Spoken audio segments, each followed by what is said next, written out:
মন খারাপ, এই একটা বিষয়ই মানুষের ভালো থাকাটাকে কেড়ে নেয়। মানুষের সব থেকে বড় রোগ হলো এই মন খারাপের ব্যাপারটা। মানুষের সমস্ত মনোযোগ আকর্ষণ করে তার নিজের মন।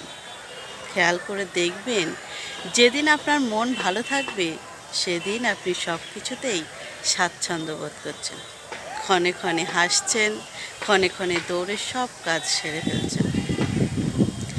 দিনের বেলায় মন প্রফুল্ল থাকলে রাতের বেলায়ও স্বস্তির ঘুম চলে আসে চোখে। যেদিন দেখবেন আপনার মন ভালো আছে সেদিন সব কিছুতেই ছন্দ ফিরে পাবেন। আপনার মনের উপর কোনো রকম চাপ সৃষ্টি করবেন না, এমনকি কাউকে চাপ সৃষ্টি করতেও দেবেন না। মনটাকে সবসময় নিয়ন্ত্রণে রাখার অধিকার এবং ক্ষমতা দুটোই কেবল আপনার উপরেই।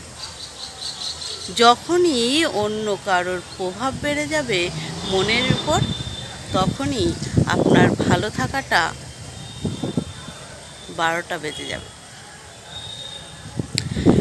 মনটাকে উৎফুল্ল রাখার জন্যে সবসময় মনটাকে মুক্ত করে রাখুন। যে বা যারা আপনার মানসিক অশান্তির কারণ, তাদেরকে একটু এড়িয়ে চলুন। সবচাইতে বেশি মনটাকেই প্রাধান্য দিন, মনটার যত্ন করুন। মনে রাখবেন, আপনার মনের নিয়ন্ত্রণ যদি আপনি একবার হারিয়ে বসেন, তাহলে আপনার আর ভালো থাকাটা হয়েই উঠবে না।